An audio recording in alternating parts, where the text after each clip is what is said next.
Bonjour et bienvenue à cette troisième épisode de notre émission En conversation au réseau Enfants Retour.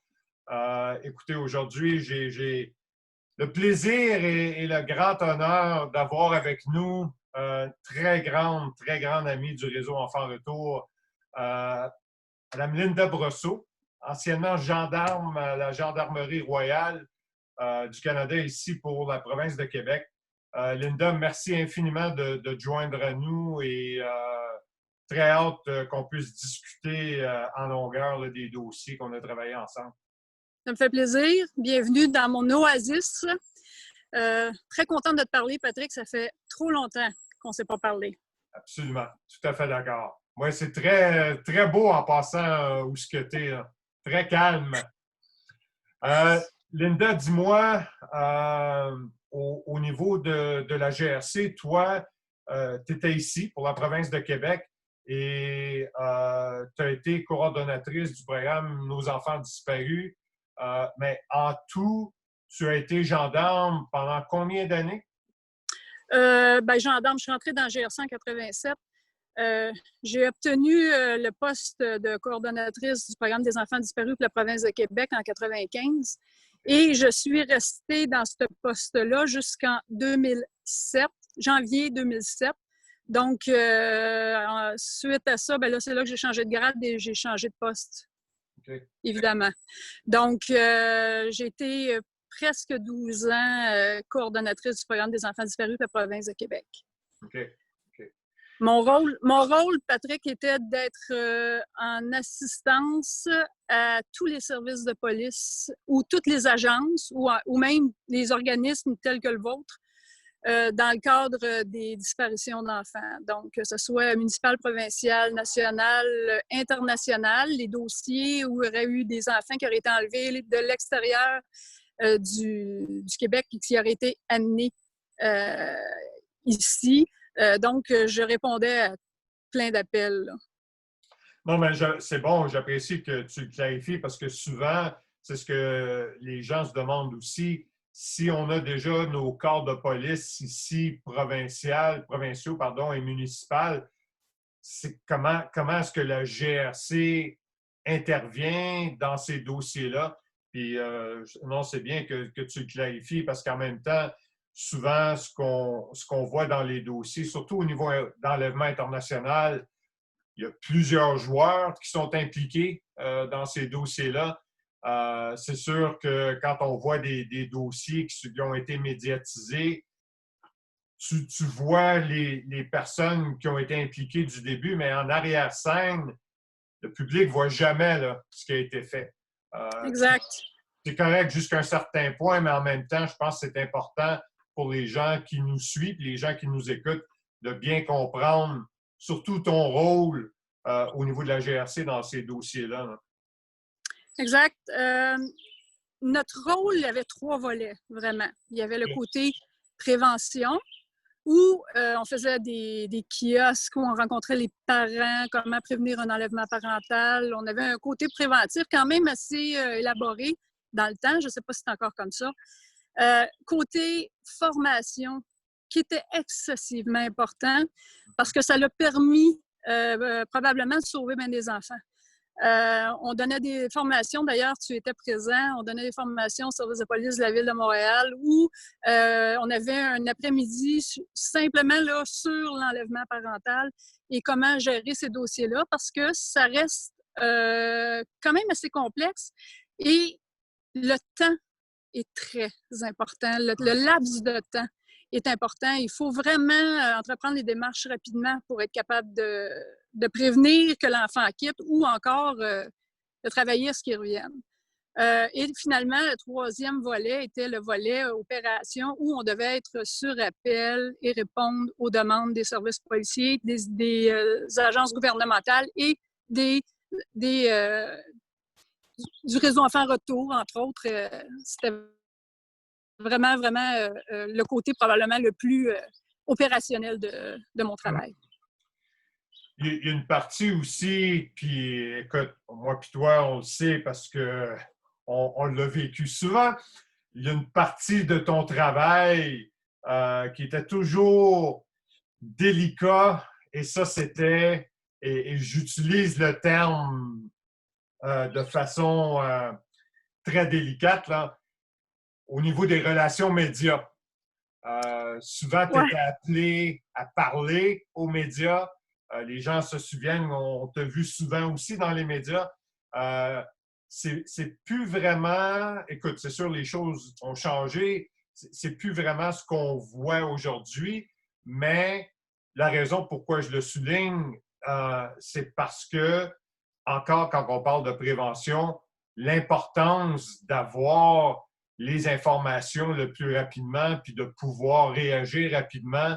Je crois que est important aussi dans ce temps-là, les médias venaient chercher les informations, les détails à comment on avait intervenu dans un tel dossier et l'importance des médias, justement, de pouvoir nous aider à diffuser les informations quand on est à la recherche de dossiers. Est-ce que c'est quelque chose que toi, est-ce que tu penses que ça l'a aidé à ce niveau-là, la relation qu'on avait avec les médias quand on travaillait Sans des... aucun doute. Sans aucun doute. Ouais. Absolument. Absolument, parce que j'ai l'impression que la population était plus conscientisée et ça permettait, au niveau préventif, un parent informé, tu peux pas avoir mieux, là, c'est certain. Là. Je ne sais pas maintenant comment vous travaillez puis qu'est-ce que c'est dans votre réalité, mais je sais que dans ce temps-là, ça nous aidait beaucoup. Oui, oui. Okay. Et justement, tout à l'heure, tu as soulevé le point de la formation. Peux-tu nous élaborer un peu le déroulement puis les participants, parce qu'on était plusieurs dans la formation? Oui, ben, on avait, écoute, notre équipe de feu, on avait pas mal tout le temps, là, toute l'équipe du programme des enfants disparus. Il y avait Howard King d'Immigration Canada, Serge Lafrance de l'Agence du revenu. On avait Yves Malo qui était lieutenant détective au SPVM. On avait Jean-Pierre Bernard de la Sûreté du Québec et toi du Réseau Enfants Retour. Et on donnait vraiment les informations, là, quoi faire dans le cas d'un enlèvement. On part de loin, là. Hein? On allait de l'article du Code criminel à tout. Là. On passait à travers toutes les étapes. Et moi, je suis complètement convaincue que ça a fait une différence. D'ailleurs, on a des exemples qu'on peut nommer où ça a fonctionné. Oui, oui. Si tu me permets, Linda, je voulais aussi juste... C'est arrivé quelquefois parce que quand on touchait surtout l'aspect de la Convention de la haie pour former les gens. Exact. Oh, il y avait France. J'oubliais France. Le ministère de la Justice, mon gars. Désolée, France. Elle était essentielle parce que la Convention de la haie, c'est important. Ouais. Oui, absolument. Excuse. Non, c'est beau, c'est beau. Non, je le souligne aussi parce que là, on va justement parler de des dossiers dont toi, tu as traité directement, les gros dossiers au niveau international, avec des dossiers qui étaient signataires, d'autres qui ne l'étaient pas au niveau de la Convention de la haie. Et je pense que à ce point-ci de l'entrevue, j'aimerais ça justement qu'on puisse embarquer déjà dans des exemples de dossiers que toi, tu as touché directement et l'implication, les interventions qui ont été faites dans ces dossiers-là. Absolument. Un dossier qui m'a marqué particulièrement, où tous les intervenants ont travaillé ensemble et qui, selon moi, est l'exemple parfait d'une bonne collaboration. Il s'agit d'un enlèvement un père qui est allé chercher son petit garçon de 5 ans au service de garde à l'école sur l'heure du dîner, qui dit au service de garde qu'il va amener l'enfant dîner dans un restaurant et qu'il va le ramener en début d'après-midi. Donc, le service de garde laisse le père partir avec le petit garçon.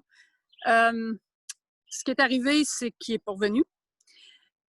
Les services de garde ont communiqué avec la maman et la maman a a réalisé que c'était pas normal et que c'était pas prévu. Le couple n'allait pas bien. Donc, elle a comme probablement, je ne sais pas ce qui est arrivé au juste, mais probablement qu'elle a appelé le réseau Enfants Retour et qu'elle vous l'avez dirigé directement au service de police municipal qui était le service de police de la Ville de Montréal. La mère a fait une plainte. Le patrouilleur qui a pris la plainte a pris toutes les informations, a fait les vérifications d'usage. Le père était introuvable à ce moment-là. Le dossier a été remis à un sergent détective qui avait suivi notre formation et qui avait nos coordonnées pour pouvoir pousser l'enquête un peu plus loin. Je me souviens d'avoir reçu l'appel à l'heure du souper. J'étais chez moi. La sergent détective m'informe qu'elle pense qu'on a un enlèvement parental et que possiblement le père sortirait du pays. Dans un pays non signataire de la Convention de la Haye. Okay. Donc, ce que j'ai fait, on a vérifié que l'aéroport, eux autres, ils avaient leur contact au niveau du SPVM. Moi, j'en avais d'autres. On a fini par trouver que le père était à bord d'un vol. Un vol à Royal Air Maroc en direction de Casablanca. Cependant, il y avait une escale de 1h30 à l'aéroport JFK à New York. Okay. Là, il est 6 heures le soir, là. Puis le vol quitte, je pense qu'on avait 1h30 de travailler, là, mais c'était quand même assez serré comme délai. Premièrement, étant donné que le père et la mère n'étaient pas séparés, n'étaient pas divorcés, je ne sais pas si c'est encore comme ça, mais pour pouvoir signer le mandat d'arrestation, ça prenait la signature du substitut du procureur général pour pouvoir avoir l'autorité d'émettre le mandat d'arrestation. Ça, c'est le premier point. Le deuxième point, mais évidemment, il fallait que le mandat soit écrit en anglais, n'est-ce pas?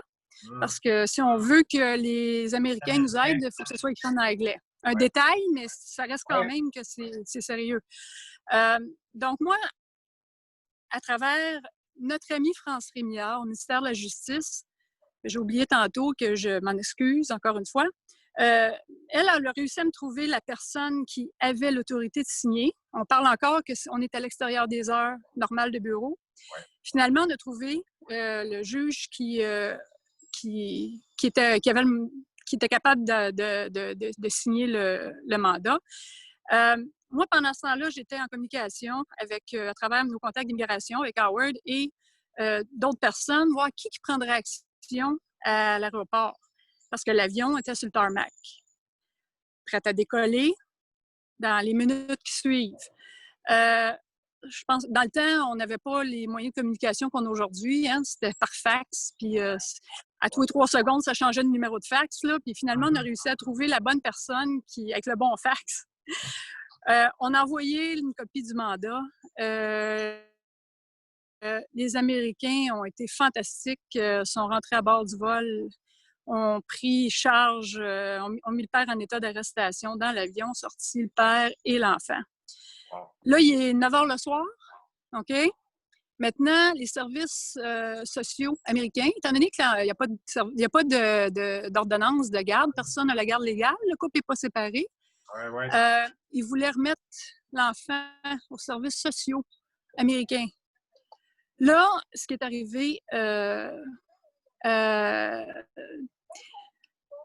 il y a des gens qui parlent. J'arrête-tu?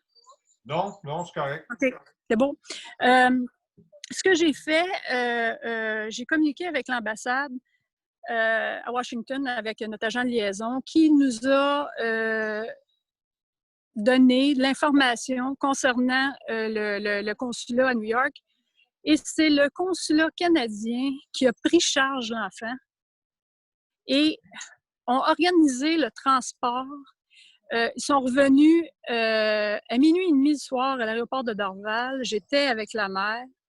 La réunification s'est faite là. Le petit bonhomme, il a eu une journée absolument incroyable. Partir de l'école à midi, puis revenir à 00h30 à bord d'un vol avec des gens qu'il ne connaît pas. Mais c'était quand même mieux que s'en aller et ne plus revoir sa mère. Absolument. Donc, ça, c'est un... Écoutez, si le service de garde n'appelait pas la mère, on perdait l'enfant. Si le patrouilleur disait c'est du civil, madame, on perdait l'enfant. Si l'enquêteur qui avait une tonne d'ouvrages à faire priorisait pas ce dossier-là, on perdait l'enfant. Ouais. Si on travaillait pas de concert avec les Américains, avec nos contacts, on perdait l'enfant. Et si le gouvernement canadien n'avait pas participé, on perdait l'enfant. Donc, on s'entend que c'est un travail incroyable. Et Linda aussi, si tu me permets, dans ce temps-là, là, parce que là, on parle avant 9/11, Absolument. il n'y avait pas de Homeland Security. Non. C'était pas la grosse machine qu'on connaît aujourd'hui. Absolument. Le travail, je veux dire, c'est exceptionnel. Surtout du moment que vous avez réussi à trouver un juge après les heures qui signe un mandat d'arrêt, c'est ça aussi qui vous a permis de partir la machine. Là. Absolument. Ouais. Non, c'est incroyable. Là. Puis c'est comme tu dis, l'importance du travail, le partenariat, l'efficacité. Puis encore, c'est spécial parce que cette enquêtrice-là du SPVM venait de participer à la formation qu'on avait donnée quelques jours avant, je crois. Oui, dans la semaine précédente. OK. Donc, je ne sais pas si elle aurait réagi de la même façon si on avait, si on n'avait pas donné cette formation-là. Je ne suis pas sûre qu'elle aurait communiqué avec nous de la même façon. Ouais. Mais ça a fonctionné, et tant mieux. Ouais.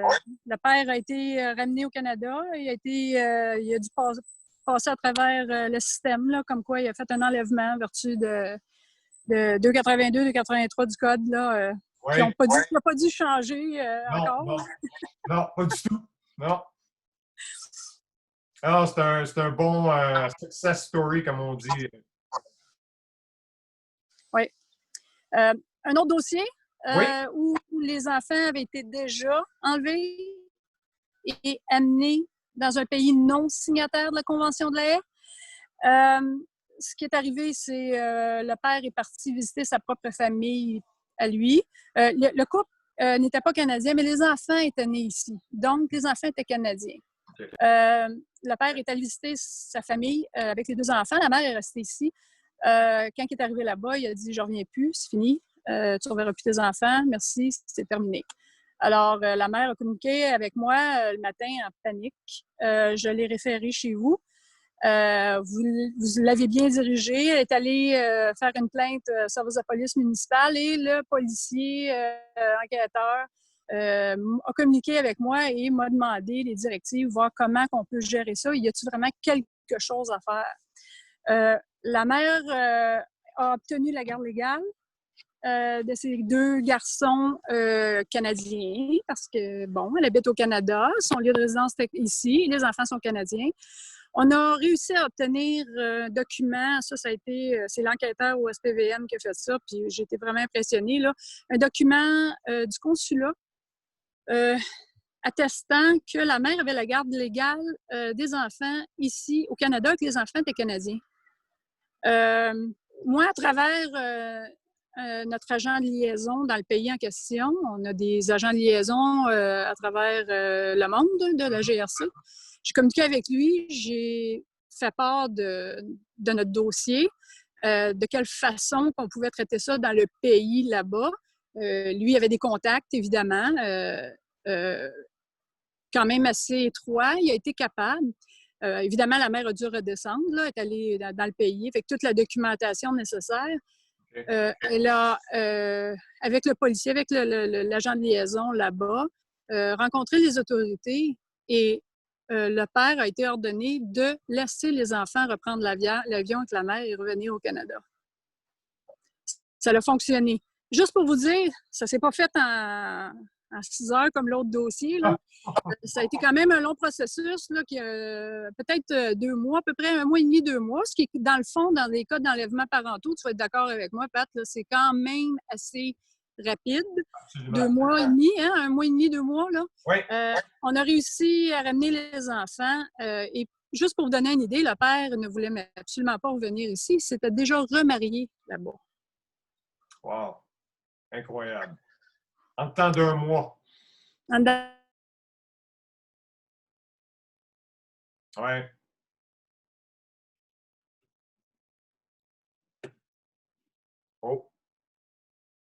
Je crois que un petit problème technique, là, on va revenir. Juste temps de laisser Linda se Tu rentres cassé, Patrick. Ah, OK, c'est beau. OK. On recommence? C'est beau, c'est reparti. Là. La technologie. Hein? Merveilleux. Ah, la COVID. Linda, dis-moi justement, dans ce dossier-là, est-ce que, parce que quand tu parles d'agents de liaison, les contacts que tu avais à l'étranger, est-ce que c'était quelqu'un qui faisait partie d'Interpol ou c'était un... Non, non, non. Non? C'est des membres de la GRC. Ce sont des membres de la Gendarmerie royale du Canada. On en a plusieurs à travers le monde. Là. Il y a des gens qui travaillent là, pour différents dossiers. Puis on s'en est servi et ça a très bien fonctionné. OK. OK. Ah, c'est bien. C'est bien. Et je pense aussi, encore là, l'efficacité puis le partage d'informations. Je reviens souvent avec ça parce que, pas que les choses ont changé, mais malheureusement, pour certains pays, pour ne pas les nommer, le partage d'informations, c'est plus aussi fluide. La communication, il y a comme une inquiétude sur certains pays. Les choses ont beaucoup changé hein, depuis le temps. Et malheureusement, ce manque de partage d'informations ou ce manque de rapidité fait en sorte qu'aujourd'hui, on se retrouve avec des dossiers où les enfants sont laissés dans un pays où ce qui ne devrait pas être plus longtemps que normal, là, si on peut dire. Puis ça, je trouve ça dommage parce que, et c'est pas que le travail se fait pas, c'est que à l'étranger, et encore là, pour certains pays, on ne reconnaît pas l'urgence ou on ne reconnaît pas, pardon, les enlèvements parentaux comme étant un crime dans certains pays. Alors, il y a encore beaucoup de travail à faire. Ce qui est bien, c'est que les gens qui sont en place aujourd'hui, le travail s'est continué. Hein? C'était des grands chapeaux et des grandes bottes de vous remplacer. Là. Mais les gens qui sont là aujourd'hui font un excellent travail. Mais c'est comme on a de nouveaux challenges. Là. Mais j'imagine aussi que ça change avec le temps. Là. Ouais. J'imagine qu'un enlèvement, c'est pas mal tout le temps la même chose, là, mais les outils pour travailler aussi ont changé depuis longtemps. Il y a d'autres façons de faire, parfois qui sont meilleures que ce qu'on faisait. Mm-hmm. Mais je reviens toujours à dire qu'on ait les meilleurs outils au monde si la collaboration entre toutes les personnes impliquées, en partant des parents, n'est pas là, ben c'est certain que c'est plus difficile de travailler. Absolument. Ouais. Linda, il y a un gros dossier Ouais, je te vois venir, là. Ouais. Je sais de quoi tu vas me parler. Que les gens vont se rappeler, ceux qui nous ont suivis dans le temps puis qui sont encore là aujourd'hui. On a eu un dossier en provenance de la France qui s'est retrouvé ici sur nos bureaux. Et si je me souviens bien, la façon qu'on nous a avisé, c'est que la maman, et je vais la nommer parce que les gens vont la reconnaître de toute façon et aujourd'hui, tout va bien. Puis on a eu des discussions, moi et toi, avec elle, même après les faits. Alors, dans le dossier de Mme Fabienne Brun, avec Sarah, et je crois que nous, moi et toi, à ce moment-là, on reçoit un appel qu'il y a une maman française qui est dans les studios de Radio-Canada, qui est en train de faire une entrevue parce qu'elle supplie les médias montréalais, québécois, canadiens à aider dans les recherches pour retrouver sa petite fille Sarah. Et ça, c'était un gros dossier au niveau de l'implication, les interventions. Je vais te laisser décrire ta partie de ce dossier-là. Ben, j'étais évidemment en assistance au réseau Enfants Retour dans ce dossier-là. On était très impliqués parce qu'on était en compagnie de la mère qui vivait un drame absolument épouvantable. Elle était... ça a été difficile. Là. Elle a quand même vécu je me souviens pas exactement des détails, mais c'est au moins 4 ans hein, quand elle s'en va voir sa fille. Oui, oui. Sarah, la petite qui avait été enlevée en France, Fabienne qui avait été violentée là, par son ex-conjoint de façon assez violente. Là. Et ça faisait longtemps qu'elle cherchait son enfant et elle était convaincue que la petite se trouvait avec son père au Canada. On a entrepris des démarches avec elle. On a vraiment participé de façon intensive là, à la guider et l'aider à vivre ça. Vous autres, vous avez été vraiment importants là, dans tout ce processus-là. Elle était très active au niveau médiatique. Se promenait d'un réseau à l'autre là, afin de médiatiser le plus possible et montrer la photo de son enfant et qui a d'ailleurs porté fruit. Parce que nous autres, à travers notre travail de recherche, avec tous nos policiers à travers le Canada, parce qu'on ne savait pas là, si c'était au Québec ou ailleurs. Au niveau de la GRC, on a entrepris des démarches, puis on a vraiment là, poussé fort pour qu'on puisse... Et elle a été retrouvée dans les Maritimes, Halifax, oui. Pour être exact, mais le père était parti de Toronto et avait conduit son véhicule, étant donné qu'il sentait qu'il était proche de se faire retrouver parce qu'il se voyait devant les médias de façon assez intense. Et on a fini par retrouver l'enfant à Halifax, membres de la GRC là-bas qui ont récupéré l'enfant. Et on a travaillé pour faire la réunification entre la mère et la petite. Juste pour vous donner une idée, l'enfant ne parlait pas anglais quand elle a quitté la France et quand elle a été retrouvée à Halifax, elle ne parlait plus le français. Elle ne pouvait même plus communiquer avec sa maman dans le temps.